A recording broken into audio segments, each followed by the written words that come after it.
হচ্ছে স্বামী বিবেকানন্দের জন্মদিন।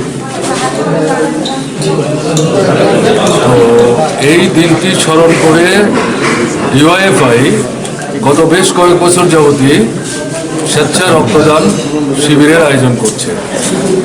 আজকেও তারা করলেন, শুরু হয়েছে, চলবে। যারা ইতিমধ্যে রক্ত দিয়েছেন আমি তাদেরকে অভিনন্দন জানাচ্ছি। যারা রক্ত দেওয়ার জন্য প্রস্তুতি নিয়ে এসছেন তারা যাতে রক্ত দিয়ে যেতে পারেন সেটাও আমি প্রত্যাশা করছি। এবং আমার গণতান্ত্রিক যুব ফেডারেশনের নেতৃত্বের উদ্দেশ্যে আবেদন থাকবে এই ধারা যেন তারা অব্যাহত রাখেন। শুধু স্বামী বিবেকানন্দের জন্মদিন নেই, বছরে অন্তত 3 থেকে 4 বার তাদের এটা আয়োজন করা দরকার। তো স্বামী বিবেকানন্দ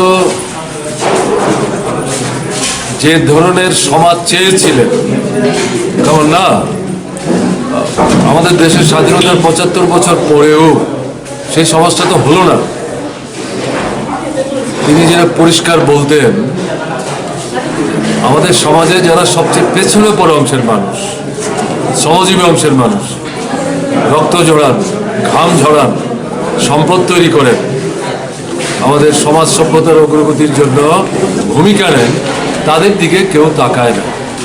এবং তার বক্তব্য ছিল, মন্দিরে, মসজিদে, গির্জায় গিয়ে সময় না দিয়ে ভগবান খোঁজার চেষ্টা করো মানুষের মধ্যে যারা সবচেয়ে পেছনে পড়া, অবহেলিত, বঞ্চিত, নির্যাতিত, তাদের সমস্যার সমাধানের জন্য তুমি তোমার সাধ্যমতো যতটা সম্ভব সাহায্য করার চেষ্টা করো। এটাই হচ্ছে তার ধর্ম।